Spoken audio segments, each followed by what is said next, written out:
Woo, we did it. Good job. We're doing it. Awesome. Good job. Okay, you guys. Hello and welcome to another episode of Guest Speaker Friday. I'm here on live with Sarah Senst, and I'm so excited to bring her to you because she is an old colleague of mine and somebody who is super important to my journey as a therapist.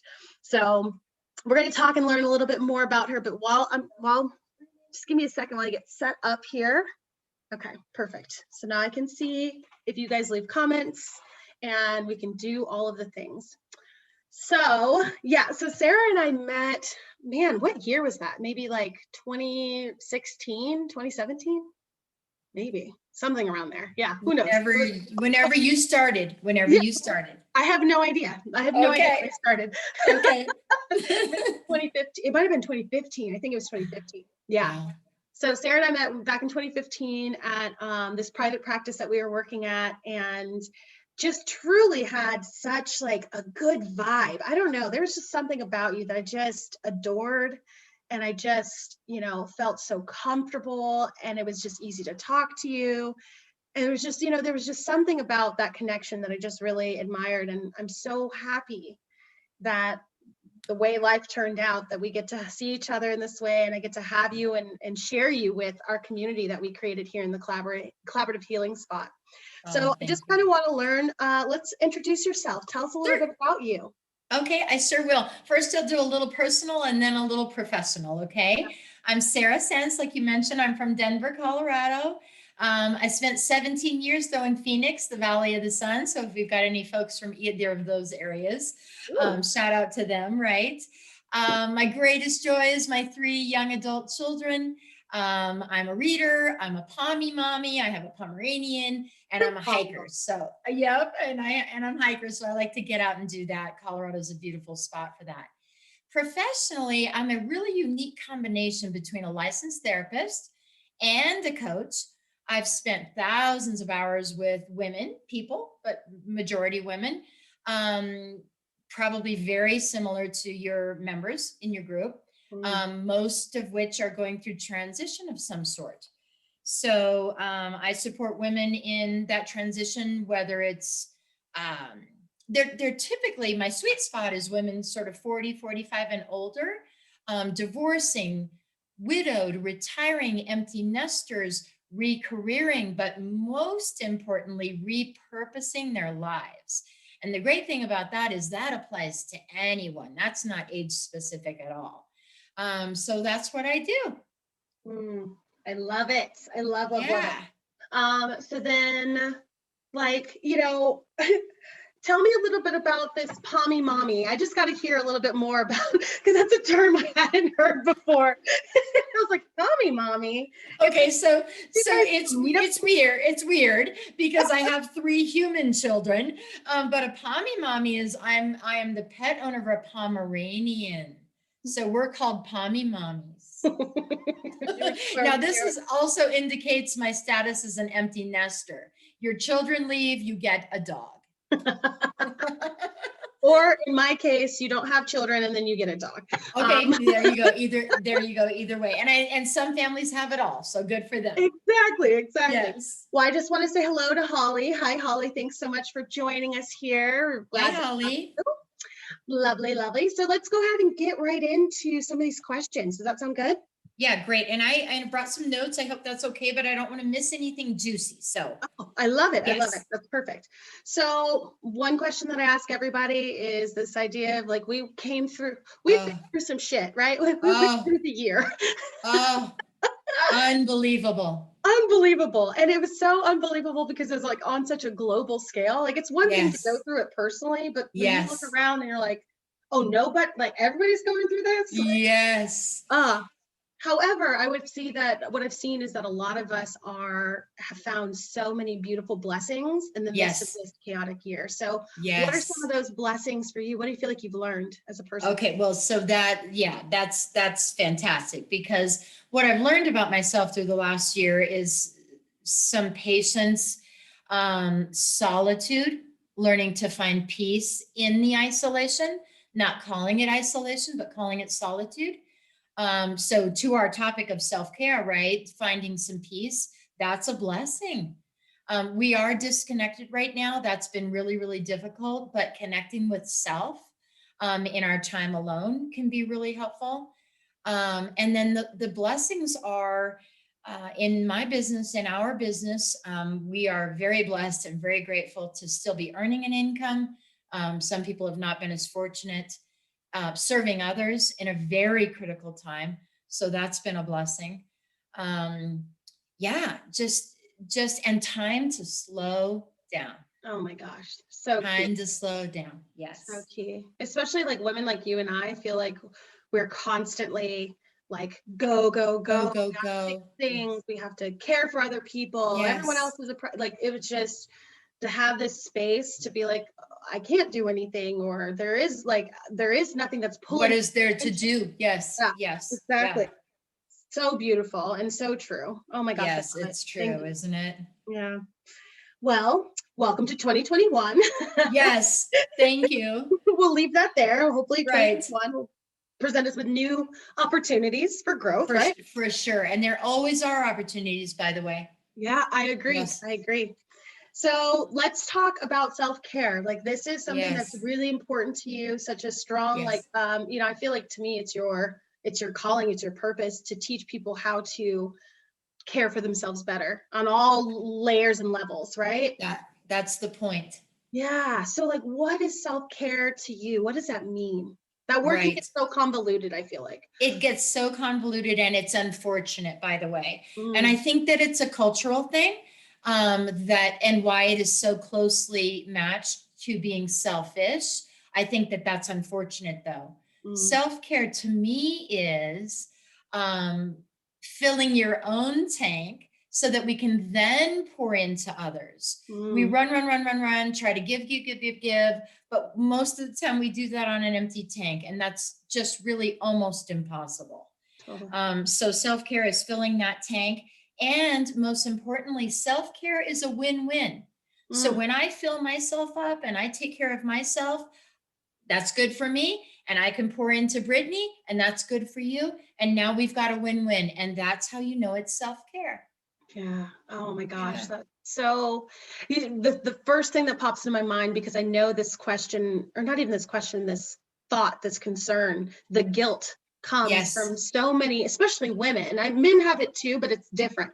it For is different. women, they're just like, well, what do you mean prioritize myself? I have to take care of my home. I have to take Yes. care of my kids. I have a business to run. No one's paying my bills, like whatever the excuse, or not even excuse, whatever their experience is. So Yes. how would you talk to a woman who is kind of stuck in that hamster wheel?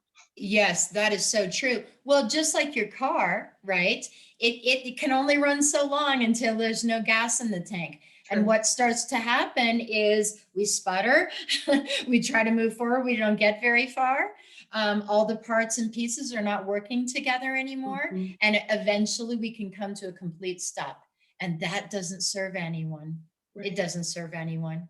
So, one thought about prioritizing self care is yes, that needs to happen. And sometimes I think we even need to literally schedule it in our day. That's a Mm, helpful tool, right? And I think little bits consistent over time are probably the best. Um, but yes, getting rid of that mindset that somehow doing that and caring for ourselves is hurting someone else, when in fact it is not. That's selfish. And we'll probably get to that in a little bit, right? mm, yeah. But just really switching our mindset that yes, we're a priority, or at least we can run parallel and in line with all the other priorities. Yes. Everything else doesn't have to come before us. Oh my gosh. Yes. That is like, okay. So I remember doing this exercise distinctly, sitting at the office Oh, that we worked at. yes, yes. And I had this one woman, and I asked her, I was like, can you please make a list of all your priorities? And Oh, then when I talked, I was like, okay, so like, tell me what they are. And she listed all the things. And I was like, but yes, where are you? yes. Where are you? And she's like, I didn't even think about putting myself on the list. And I know Right. that the way I asked the question was probably, they felt probably more externalized, but this idea, it's so normalized that we don't think about ourselves and putting ourselves on our list or scheduling time for ourselves in our calendars. Like, we're our last priority, but it doesn't make any sense. Exactly. Like, It doesn't. But how do I'll you tell start you that? one thing that's a challenge culturally in the United States. We've been taught that our worth and our value comes from what we do for others. Mm, And if we are not doing for others, we somehow lose our value. And so if we're taking time to take care of ourselves, oh my gosh, now I'm not doing for somebody else. I'm not as valuable. And I challenge that belief. yes.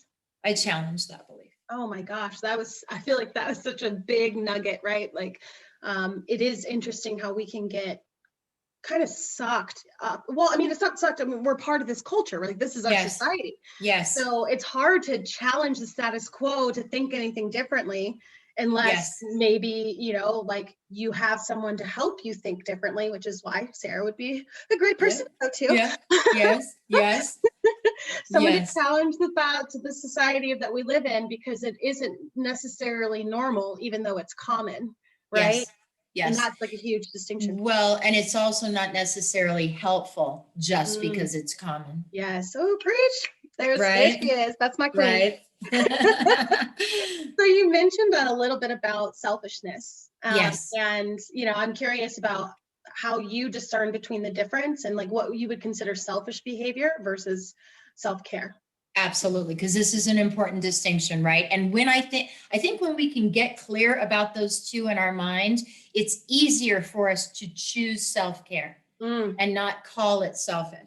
So selfish is doing something for myself and though at the detriment of someone else. okay. This is now a win-lose situation.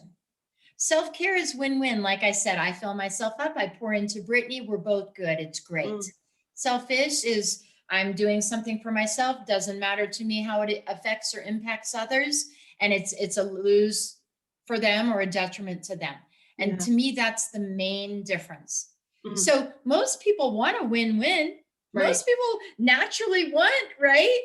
Yeah. They want a win-win. They want it good for them and they want it good for others that they love.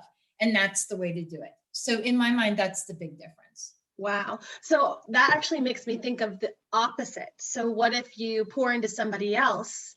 Holly Oh, says, by the way, Holly yes. says, great explanation. She was giving Okay. you some kudos. Oh, I hope that Uh, was helpful. That's great. so if you were to pour into someone else so that they win, but then you Yes. deplete yourself and you lose. Such a great point. That's not selfish, but it's not healthy. Yeah, right? Okay. Right? Yeah. So, but I love that because you're exactly right.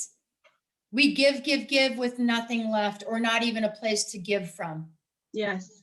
Yeah. And that's not helpful or healthy, like you for said either. anyone. It's Yeah. also not sustainable. Ooh, that's good. It is not sustainable. So we might be able to do that for a while, give with nothing in return. Um, but it's not healthy. It's just not sustainable. Yeah. I feel like, we think it is sustainable because a Yes. lot of us kind of operate from this place, which is probably Yes. why you paused for a little bit. It was like, is it sustainable? Because I think Yes. moms fall into this trap all the time. Yes. I think caregivers or healthcare workers fall into this trap all the time.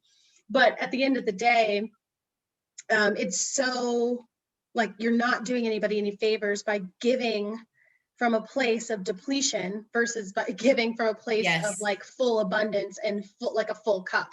That's You're the only giving part difference. of yourself, right? Yes, absolutely. Yeah. You can give all you want as long as your tank is full. Yeah. And it doesn't need to be a tit for tat. I give to you, you better give to me. Mm-hmm. It's not like that either. Right. Right. But you're right. It's important about talking about what is your place of reserves though. Mm-hmm. Mm. Yeah.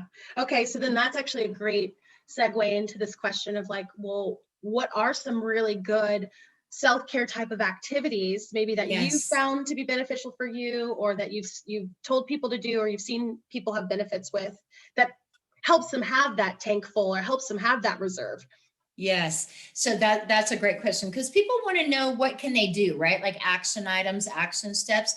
Would you mind asking one of the viewers what they think is sort of an obvious choice of self-care? What is maybe their go-to for self-care? Okay. And then I'll add to that. So you guys heard Sarah. If they're willing to comment. Yeah, what's your, Holly, I know you're on here, girl. Tell us what your go-to is. She'll let us know here in a little bit. There's a little bit of a lag, so we'll just we'll wait until she puts something in the comments. But you and I know, perhaps a bath with candles, perhaps a bath with candles with music, perhaps, just time alone to maybe read a book or take a walk or, separate from all the maybe madness of the day. Totally. Those are sort of the common ones. Okay. Yeah. Right? Holly actually said something, and I don't think I've actually seen the way that I've never seen somebody put it this way, but I think it's so important. She said, loving inner conversations. So that's amazing. Yeah. I was like, I don't think I've ever seen basically self-talk is what I'm assuming that you're saying. It's beautiful self-talk, which I love. And then she also said time alone to engage in pleasure activities. Yes. That's right. So good, Holly, girl. Thank you. Excellent. Because why does all our self-talk have to be negative? I know, right? Right? Why can't we have an enjoyable, pleasant conversation with ourselves? Yeah. So in addition to that, I wrote down, but what about also, we're going back to giving to others, but giving to others that can't do anything for you in return. Oh. So maybe outside of family, maybe even outside of friends. I guess we're talking about a volunteer type of role, but really giving to others when they have nothing to offer in return, and that's okay. And that fills up your tank simply from being able to give with no strings attached. Yeah. Oh right. Oh my gosh. You know what that makes me think of?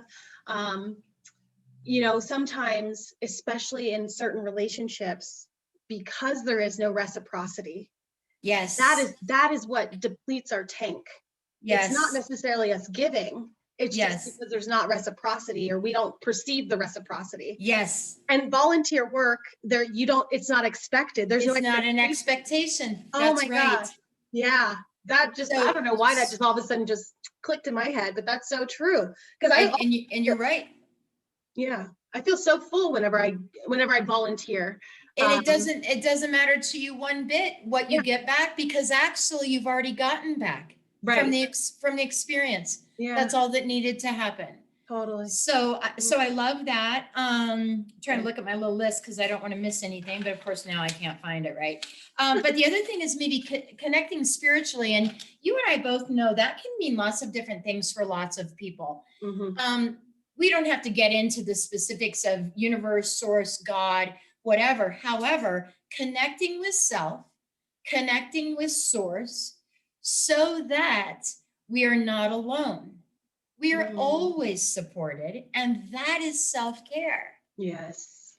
That is self-care. Yeah.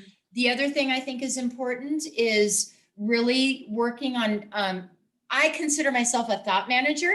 I'm CBT, you know that. I'm a cognitive behavioral therapist. And so I consider myself a thought manager, getting on top of our thoughts. So it impacts our feelings in a positive way, and then impacts our behavior in a positive way. So some of my time alone for self-care is really feeding my brain broccoli, which is positive, which I can't stand broccoli, but I know it's good for me. Right? And so I do that with podcasts or reading or whatever, and really work on that talk. Just to Holly's point, really work on that talk. Yeah. Oh my gosh. So those are some things that I think are maybe not traditional, right? Oh my gosh, that is probably my favorite analogy. Right. You gotta feed your brain some broccoli, girl. You don't hear this thought manager over here. She's got all the things, the way that but see, I think this is actually perfect, because as a thought manager, guilt is such a Yes. huge like piece of this, right? Yes. Trying to prioritize yourself, trying to put yourself first over all these people that you've been caring for a while.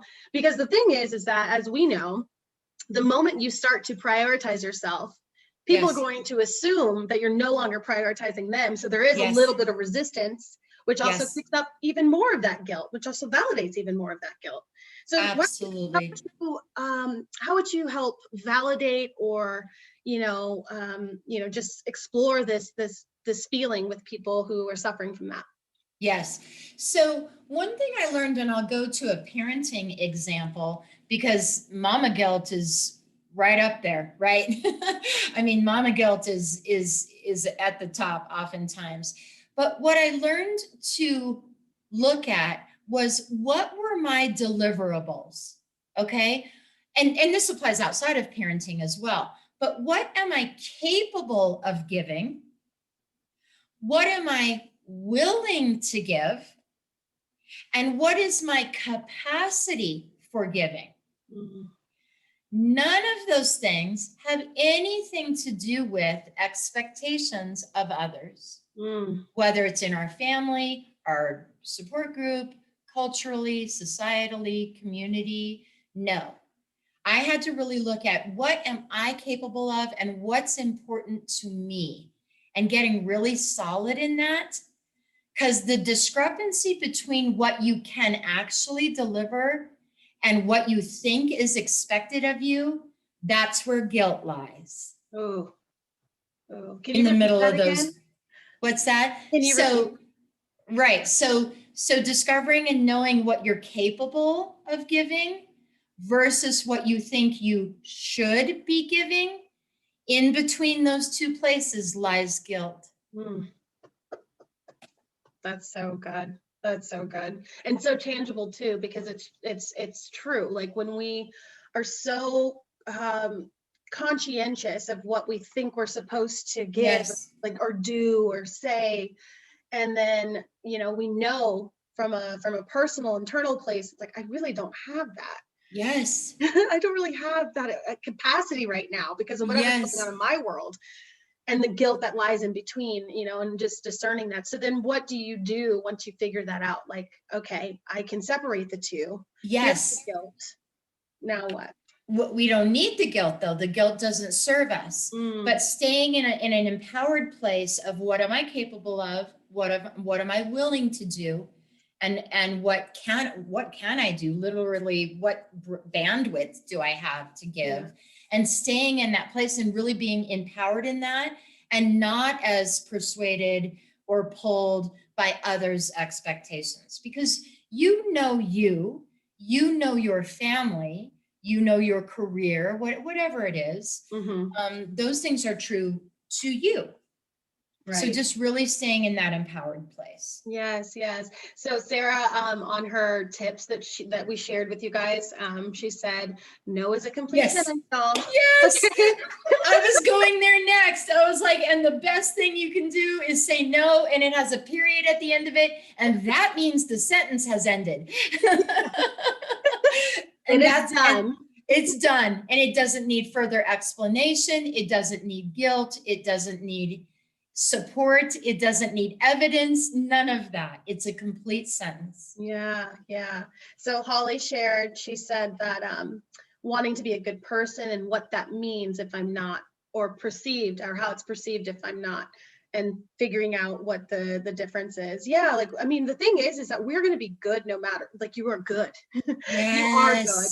Your actions don't determine whether or not you're good. Your being, what you say, all that stuff doesn't mean or denote whether or not you're a good person. You're already good. And the more that we can start to adopt that as our reality and as our truth, I think the easier time we will have with this whole concept of self-care, self-love, self-prioritization. Yes. You know what I mean? Yes, yes. Yeah, I think that's right. Read me her comment one more time, please, Brittany. I think I had a thought. Yeah, she said wanting to be a good person and what that means if I'm not, or perceived not.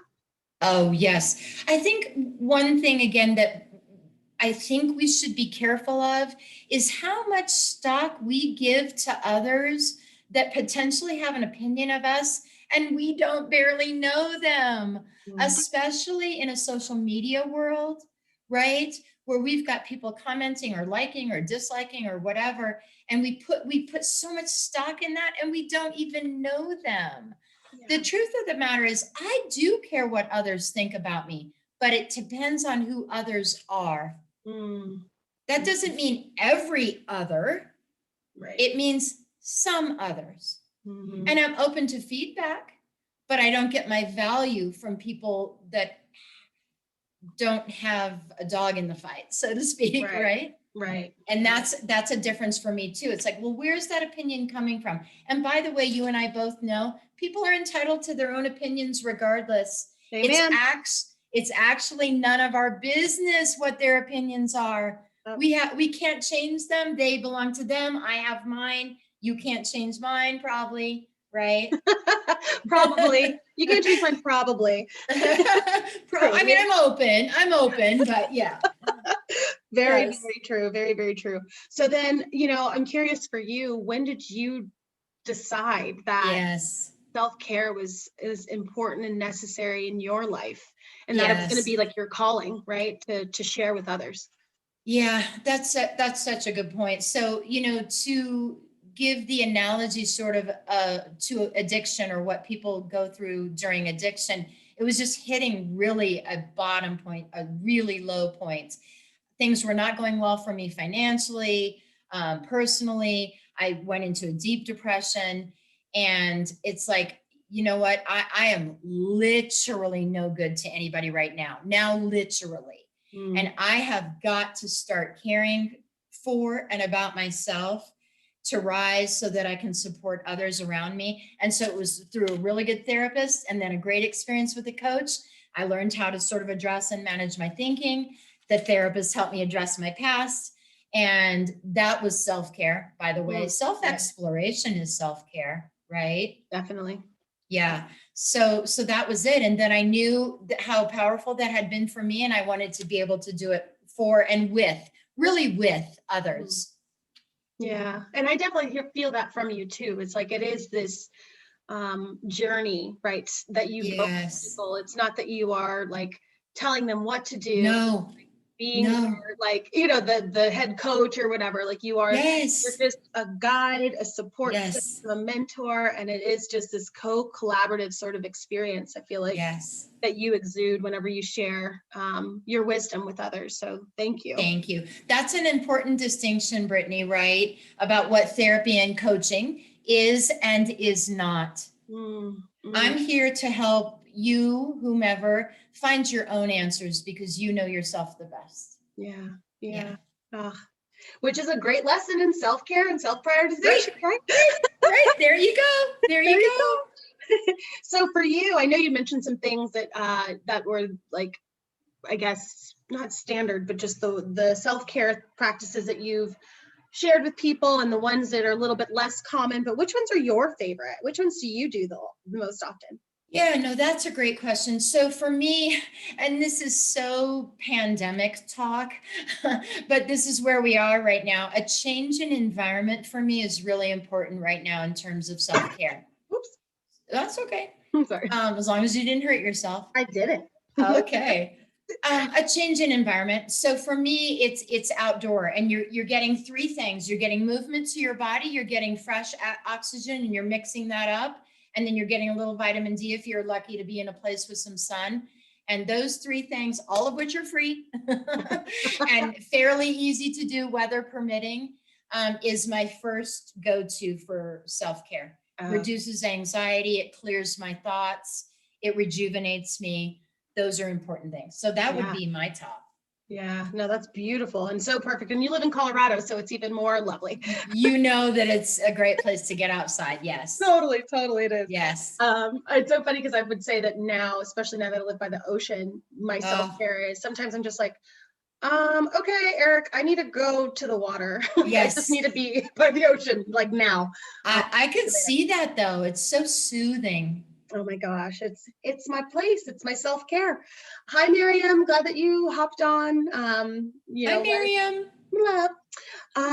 Okay, so then, I think there's this I'm curious about your understanding of the difference, or like how you would identify the difference between self-care and self-love, because both of these words are like really like, kind of thrown about right Yes. now, and everybody's like, do self-care, do self-love, and it's like, what does this word even mean?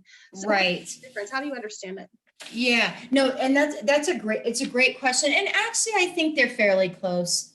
For me, there's not a large distinction, but to expand a little bit on what we've talked about in terms of self-care, that self-love is also, and this is, we're going to dive deep here for a second, but I think it is so important for us to heal from whatever it is in our past, and we've all got a little something or a lot of something, so that we do not perpetuate this generational trauma, right? And so it's good for you and your kids if you're going to have them, and their kids if they're going to have them. And we can start to turn things around with self-care and self-love. It all starts there. Yes. So that's an important distinction to me. Forgiveness. So we often talk about working on, and especially in your relationship work, right? Forgiving a partner. Yeah. And that has its place for sure. And it's so important to learn to forgive ourselves. We are our own worst judge and jury, are we not? Yes, that's a very true statement. Isn't it true? But for what? If you think about it, for what? I'm no idea. Yeah, I met with a client the other day and they said, because I deserve it. And I said, okay. And I said, when will your sentence be over? When, how will you know that it's time to stop punishing yourself? Oh my goodness. You guys, are you hearing Sarah? When will your sentence be over? Let's just resonate on that for a little bit. Just process what she just said, okay? Pick a date and time and we'll have a celebration. Oh okay? My gosh, tomorrow. I want to know when you get out of jail. I want to know when you get out of jail. Girl, that was great. That was so good. Good. You know how we get caught up in forgiveness, and you know this, Brittany, that people think if I forgive, then I make that bad behavior or bad choice okay. Right. No. As a matter of fact, not at all. What we're doing is giving ourselves the opportunity to relieve the poison and the toxicity so that we find peace. Yes. That's why forgiveness is important. Yes. Oh, guys, just drink that up for just a second. That's why forgiveness is important. It's not for the other person. It's always been about you. It's always been for you. And I love the distinction that you made between self-love and self-care, because to me, it is compounded. Like they are the same, but different. To me, I see self-care as the action of yes. Right. And self-love is maybe the attitude or the embracing. Yes. The being of it. The being of it. That's true. Yeah. And then my third thing I want to throw into that's important about self-love, and I'm going to burst some bubbles right now. Disney did us no favors with the whole Princess Prince thing. Right? I know, right? No one is coming to save you. Oof. It's all you. It's for you. It's about you. It's great for you. And you're capable. But nobody's coming to save you. So self-care and self-love will help strengthen you. So you're in a better position to do that for yourself. Yes. A better position to do it for yourself. I love that. Yes. That was a great little wrap up, because it is true. I think so many of us, not even so many of us, but like there is this, when you're in the pits or you're really struggling, there is this desire to want to blame something or somebody, or because if you blame something or somebody, that means something or someone can also be the one that saves you, you know? So I feel like there's this, it's like the savior complex is kind of the counter to the victim mentality. Because all of it's outside of you. So if you start to accept the fact that you have some choice and power, even if the circumstances weren't your choosing, you have some choice and power within that situation. Then you also know that you also have the choice and power to save yourself from that situation too, which is so important. Wonderful. Yes. That's excellent. Because I would have said, in addition to that, yes, it's a power differential. So do you choose to have the power within you, or are you looking everywhere exterior for the power? Now, to me, and maybe we go back to relationships for a minute, not my specialty. Intimate relationships are not my specialty. But relationships, of course, we have tons of different kinds of relationships, right? But we need to be careful where we give our power away. Yes. Oh my goodness. This is probably one of my favorite exercises. Ooh, Holly. So we have a second Holly that just joined. So thanks, second Holly. We're happy to see you. Holly. Holly number one just dropped a Viktor Frankl reference, which he has so many, Viktor Frankl. Oh, yes. So many incredible quotes. Yes. But on this theme of reclaiming our power, like this is probably a theme that I've been kind of promoting within this space, the collaborative healing spot, is this. It's so important for us on a daily occurrence to remember to call our power back to us, to reclaim our power from all the places and all the experiences and situations that we unknowingly and knowingly give it away, and just take it back. Because that power is ours. It belongs to us. And even if we gave it away for a moment, like it's still ours to have. Yes. I'm so happy that you mentioned power. That gives me God bumps. That gives me the shiver for sure. That's a message. That's a message. So true. So good. Oh, I'm just loving this conversation. It's so good. So then, like, okay, for you, why is self-care so important? Well, we kind of already touched on that. Why it's so important. We did. Okay, we'll move on.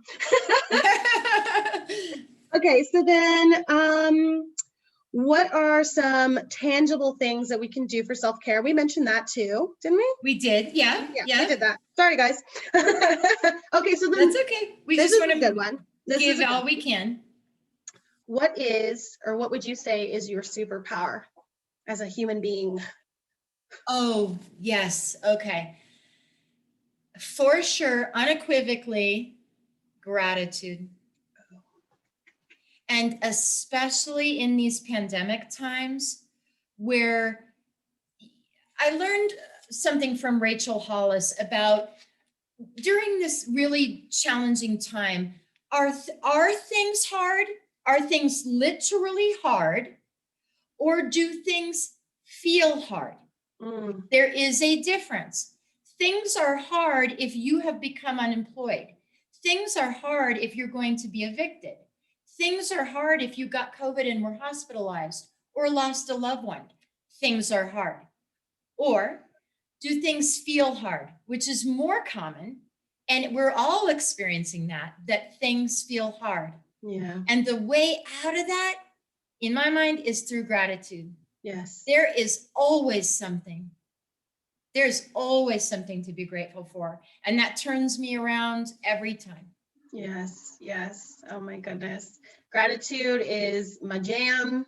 Yes. Everybody who worked with me knows that gratitude is like the number one thing. Sarah and I come from a similar cloth. So yes. As much as I love gratitude, Sarah loves it just as much as well. And it's so powerful. Like, I know, so powerful. Just like me, you've probably seen it, how it's transformed your experience, your life. And that's why it's a go-to. That's self-care. Like, gratitude is self-care for me. There you go. So we're finding all these things that are self-care that are not so common. The bath and the bubbles and the wine and the music and the candles is great. And there's so much more. So many different ways. Yes. Oh, that's so good. So good. So what's like one thing that you want the community to really remember, to take home? Like, what's really important message that you want to give to them? Yes. Everybody be prepared and willing to receive. Yes, please receive. And I've got, my tank is full. I'm ready to give, right? That they are worthy and they are valuable just as they are today. Yes. That's my message for the community. So You're worthy of self-care. Yeah. You're worthy of it just by birthright. You don't have to do any task. You don't need an accolade. You don't need a title. You don't need an education. You don't need status. There's lots of things you don't need. This is a birthright. You're here. You get it. I give you permission to know your value and worth, just as you are. Yes. Oh gosh. perfect place to just close out our conversation today. Awesome. Thank you so much. You're welcome. And thank you for having me, and congratulations on the collaborative healing spot. What a wonderful place for people, mostly women, people, Yeah. to come together, connect, heal, support, non-judgment, acceptance. I love it. Oh my gosh, I love you, Sarah. Thank you. I love you too, and I miss you. I miss you too. We'll have to have another chat sometime. Okay. Okay. Blessings. Bye. Bye.